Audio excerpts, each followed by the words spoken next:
hindi pala na doon last si Bob doon. Meron daw sa kanya yung kumunta na tanong daw.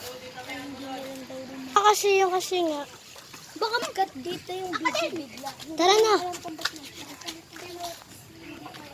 So, dito na po tayo.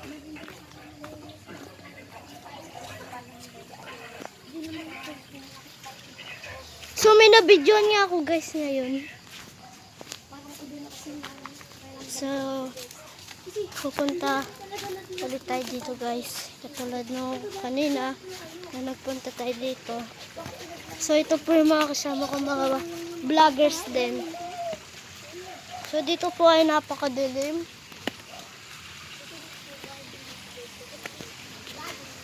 Kaya po ngayon, yung oras po natin ay alas 8 na po. Sakto pong alas 8. Uy, alas 8 na! Subscribe and like the video naman. Subscribe and like. Like and subscribe and share. Paki-comment po kung gusto nyo pa po bang mag-video ulit kami. So dito po ay napakadilim. Dito po guys ay sapa. Hey! May aso. Maliligo.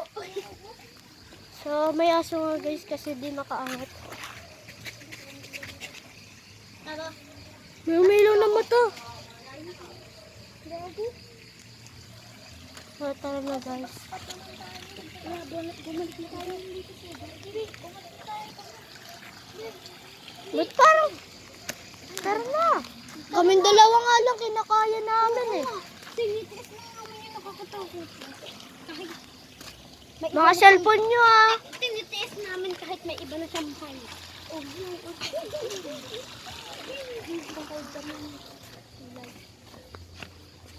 Tinitiis namin kung bandang madilim ng part. Dito po dito. Dito po kami lagi na Kasi naputol yung puno. Nag-cut kasi yung video guys. Kaya ito na yung part 2. Ano ko na lang to. Dalawa. Tara, next part naman tayo sa iba. Dito muna. Ididiretso muna natin to. Hindi, doon naman tayo. Doon sa may ang tawag doon. Nash? Malapit doon. Kinananay. Yung pataas. Yung may puno ng saging. Kala ate Tess. Yes. So guys, magbabalik na lang tayo pag. Wait for this. Guys, Nagkat na naman. may part 3 tayo guys.